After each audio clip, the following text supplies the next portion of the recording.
Welcome back to The Breakdown with me, NLW. It's a daily podcast on macro, Bitcoin, and the big picture power shifts remaking our world. The Breakdown is sponsored by NYDIG and produced and distributed by CoinDesk.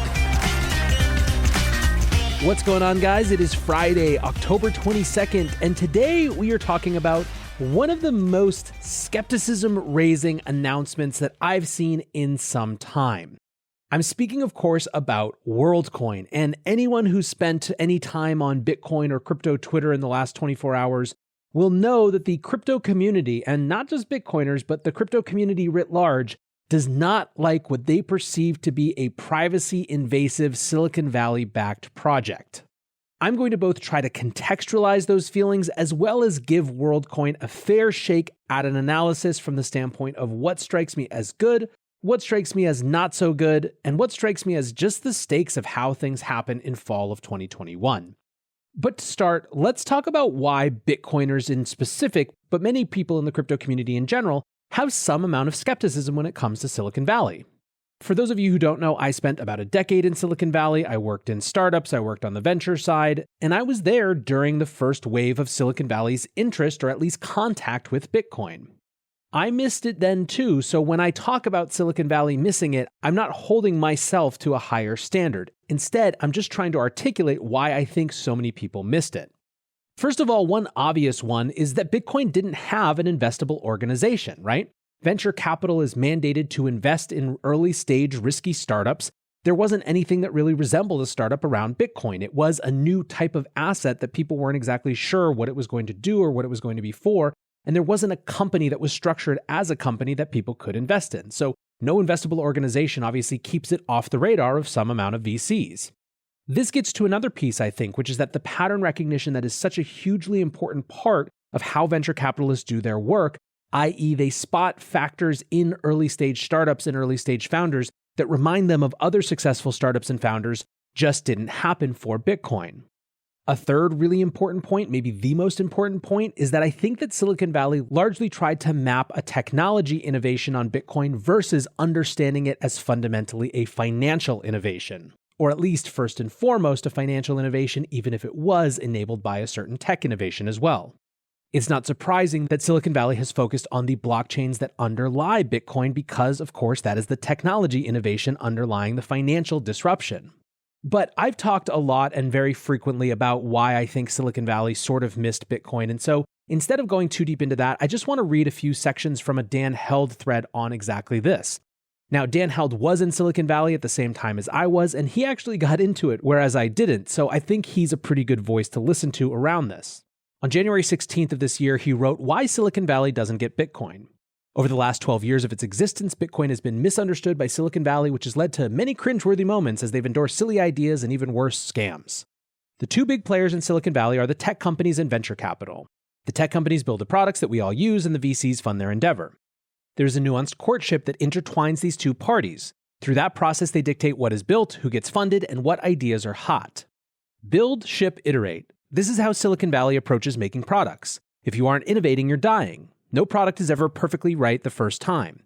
Every product you see is the culmination of countless revisions, iterations, and pivots. The idea that Satoshi perfectly crafted Bitcoin on the first try is unfathomable for them to consider. When tech workers see Bitcoin, they want to fiddle with different parameters, block size, monetary policy, its core capability, and utility. This is exactly the right mindset when building applications, but the wrong mindset when it comes to building the base layer of the financial system. You can't be constantly tinkering with the base layer of the financial system." And then I want to zoom forward a little bit, as this is a very long thread, but I want to go to that period that I was discussing when I was there. Bitcoin for payments era, 2012 to 2015.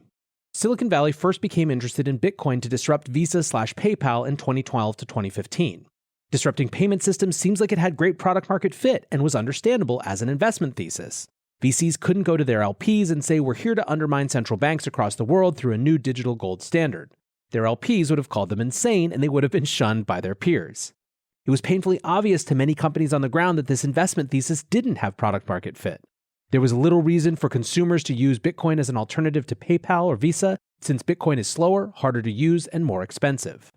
Now, we will link this thread in the show notes because there's a lot more that's here, but you can see Dan echoing some of those themes that I had. And Really, the thing that I want to point out here, or the reason that I bring this up, is that there is this base level skepticism between Bitcoiners and Silicon Valley. One critique you'll often hear is that VCs who missed Bitcoin doubled into the Ethereum ecosystem because they missed Bitcoin. I don't doubt there is a part of that. This is a pattern that you see frequently in crypto around layer ones. Missed Bitcoin, get into Ethereum. Missed Ethereum, get into Solana. Missed Solana, I don't know, get into whatever comes in a year or whatever that says it's quantum computing proof. This is to some extent just a natural human market behavior. And I don't doubt that there was a part of that when it came to why Silicon Valley was more interested in the Ethereum ecosystem as a whole. But going back to this idea of pattern matching, I also think that the Ethereum ecosystem better fit the tech disruption versus financial disruption pattern that Silicon Valley was used to. In short, after Web 1, there had to be a Web 2, right? Web 1 was all platforms that created content, and we were all just the consumers of that content.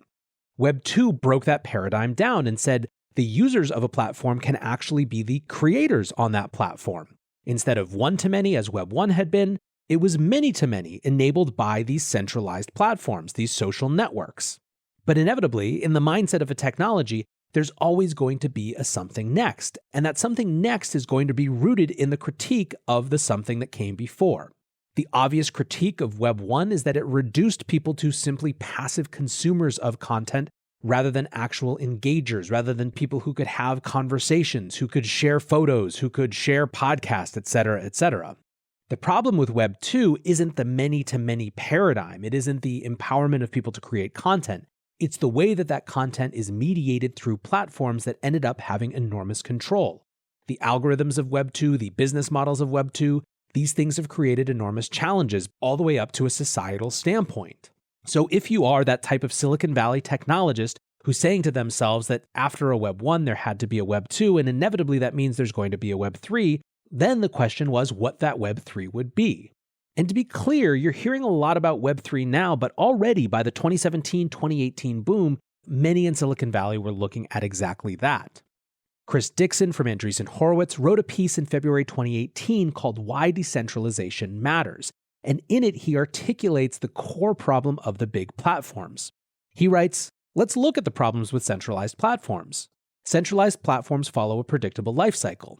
When they start out, they do everything they can to recruit users and third-party complements like developers, businesses, and media organizations.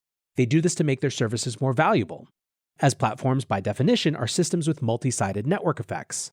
As platforms move up the adoption S-curve, their power over users and third parties steadily grows.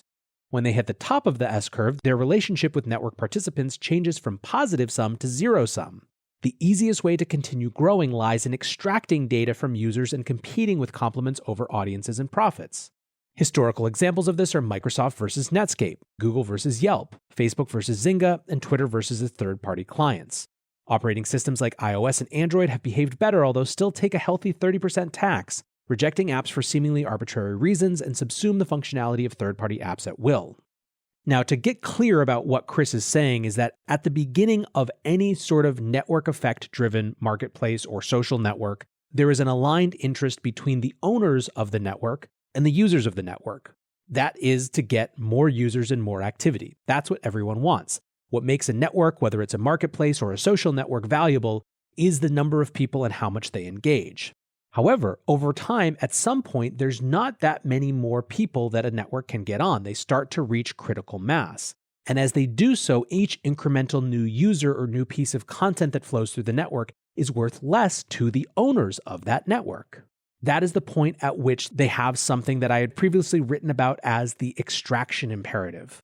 When the incremental value of each new user starts to fall, the corporate entities that run these networks and platforms have an imperative to extract more from each user on that platform. This often looks like changes in the relationships with the third parties who built on that platform.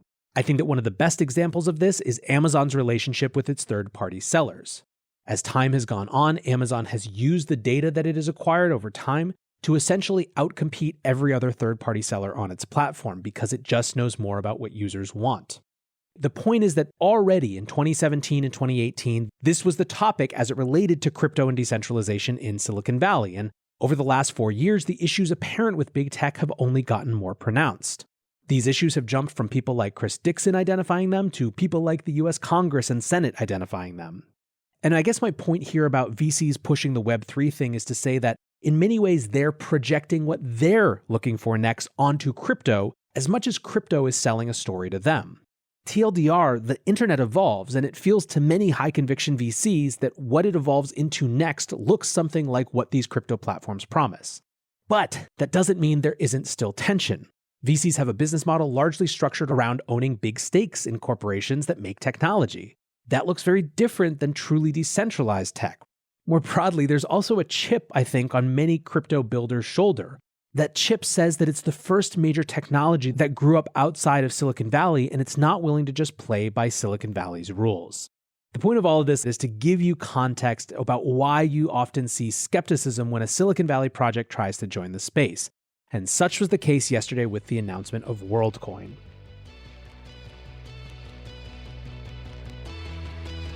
This podcast is sponsored by NYDIG, an institutional Bitcoin firm that sees Bitcoin as a gateway to financial security for people around the world. Find out more at NYDIG.com/NLW. That's NYDIG/NLW.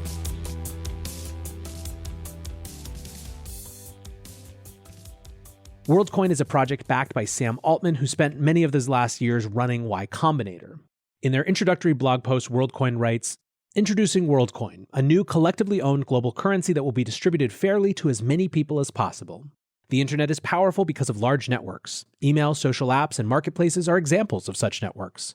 The more participants they have, the more powerful they become. For the first time, cryptocurrencies make it possible to distribute ownership and control of those networks to their users rather than a single entity. If a cryptocurrency were adopted at scale, it would vastly increase access to the internet economy and make applications possible that are now unimaginable. However, less than 3% of the world's population currently participates in cryptocurrency networks. To rapidly get its new currency into the hands of as many people as possible, Worldcoin will allow everyone to claim a free share of it." Now, you may be noticing, dear listener, that this everyone allowed to claim a free share of it presents some challenges. How to allow everyone to claim a free share of it without rampant fraud. Here's how Worldcoin is going about it. Quote, "For this to happen, we first had to solve one major challenge, ensuring that every person on Earth can prove that they are indeed human, not a bot, and that they have not received their free share of Worldcoin already. This challenge is the long-standing problem of unique humanness. How can you prove you are you, without telling us anything about yourself? To address it, we built a new device called the Orb. It solves the problem through biometrics. The Orb captures an image of a person's eyes, which is converted into a short numeric code, making it possible to check whether the person has signed up already. If not, they receive their free share of Worldcoin. The original image will not need to be stored or uploaded. In contrast to many centralized services we use today, no other personal information is required. Through modern cryptography, this numeric code is also not linked to the user's wallet or transactions, further preserving user privacy." So I'm reading a bunch of this, but I just want to give you all the relevant context before we dig into the reaction. The project is also backed by a star-studded panel of VC and angel backers in their just announced $25 million round at a $1 billion valuation. What's more, some 20% of the project is going to be kept for team and other network incentives. So let's take a step back now. If you had to guess, what would you think the issues that people were going to call out with this project were? First, a VC-backed coin claiming to be for everyone when they're reserving 20% for the team. Yes, that is going to be something that people will call out. Second, a VC-backed coin claiming to be for everyone when a VC-less coin that everyone already knows already exists. That is indeed another one. And of course, there's the biometrics. In a world where privacy is getting more and more contentious, a device that gives poor people money in exchange for scanning their eyeballs just has a problematic visual. Indeed, the internet yesterday was a whirl with GIFs and memes and images of the Ludovico technique from A Clockwork Orange, where the morally degenerate young man Alex is forced to watch images of horror. So what's my take? Well, let's talk the bad side first. I think the name Worldcoin is almost so designed to be blasé that it triggers people's sense of skepticism. It has some strange feel, but that probably wouldn't matter if it weren't for the orb. The idea that this Eye of Sauron-looking orb thing is the centerpiece of their design is just such a questionable choice from a first impression standpoint. Now, I do think that a lot of the critique you're seeing on Twitter is overblown, in that this isn't really a biometrics project. It's an attempt at an identity solution to create a cryptographic record of an individual that can't be repeated. Theoretically, there's no reason they have to keep that data. The problem is, of course, two parts. First is the data existing in the first place. It inherently introduces a trusted third party. Rightly or wrongly, they're making their organization a third party that must be trusted for the sake of the fair launch. And maybe that's the right trade-off for this project, but it is a trade-off and they have to understand that. The other part of the problem is, pun intended, the optics of it. Lines of people in some Indian village waiting to get in line for $10 worth of a digital currency in exchange for their eyeballs just feels off, even if theoretically it's giving value. Ryan Selkis from Masari wrote, "If I wanted to make a caricature of something evil-sounding, I would raise money from the wealthiest investors in the world for a metal iris-scanning orb built by the folks working on OpenAI in an attempt to airdrop a new world currency, 20% of which is owned by the seed backers." I think the point that's relevant here is his choice of word caricature of something evil-sounding. I don't believe that Ryan is saying or ascribing evil intent to these people. He's pointing out in more poetic and pointed fashion than I am the optics of the orb. What's more, it's not just optics. Santiago Siri is a hacker, coder, developer, and crypto person who's been in this industry for a really long time. He comes from South America, he has roots in Argentina and Uruguay, and has worked on projects like Democracy Earth and Proof of Humanity. He's been through Y Combinator, he's a part of both of these worlds. He responded to Chris Dixon's thread about A16Z's investment in Worldcoin by saying, "Doing hardware is incredibly wrong. Semaphore on Ethereum as a zero-knowledge approach is unconvincing. Venture capital eye-scanning people in developed countries is creepy AF. You should be embarrassed and ashamed for trying to profit with people's data in countries like Indonesia using this," and he shares a picture of an orb. "The point of decentralized identity is allowing everyone to audit permissionlessly how that identity was granted.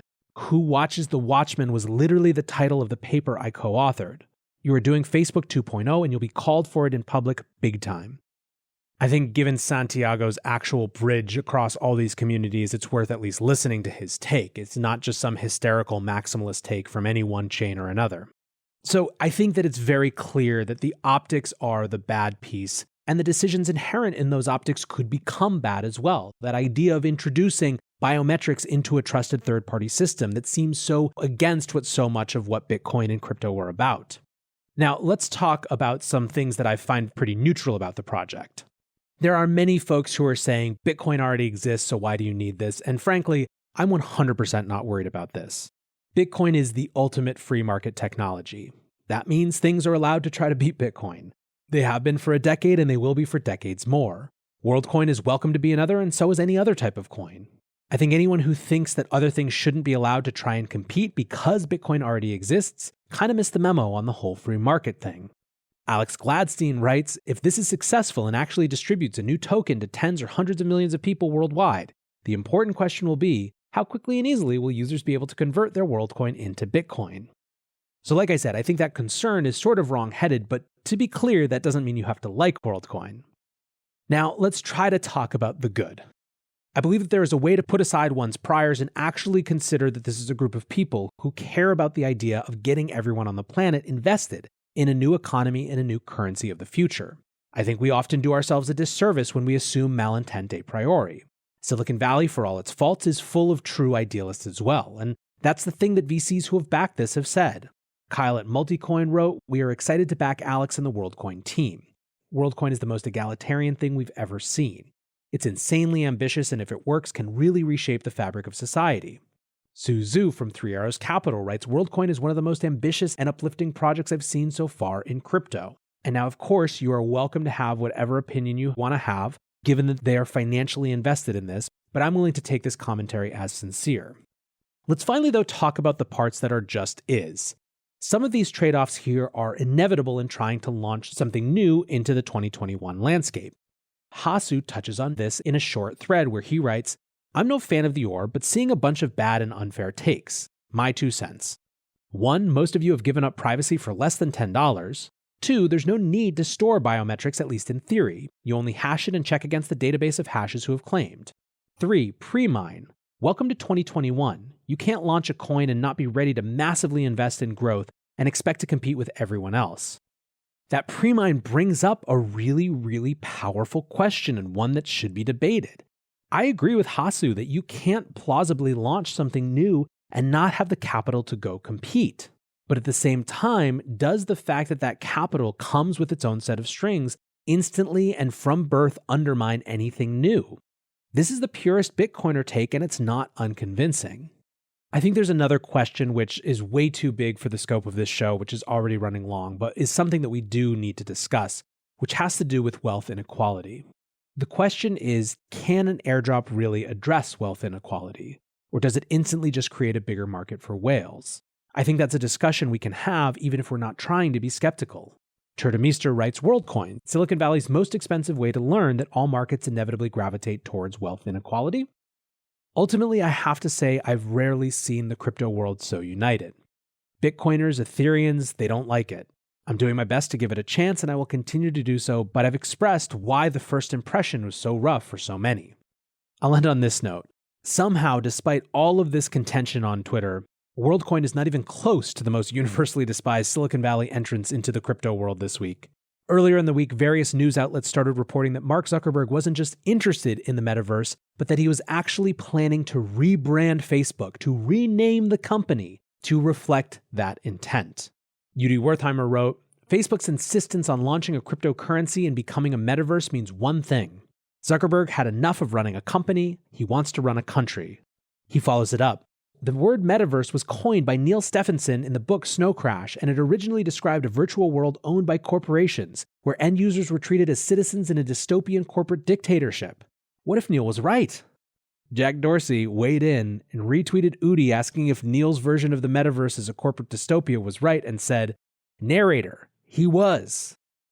We're going to spend some time next week when this announcement actually comes on all of this Facebook metaverse stuff, but boy, is it wild how little trust this company has. Anyways, guys, this was way longer than a normal episode. Clearly, this is something I've been thinking about a lot and a topic that I care deeply about, but I appreciate you listening if you made it this far, and until tomorrow, be safe and take care of each other. Peace.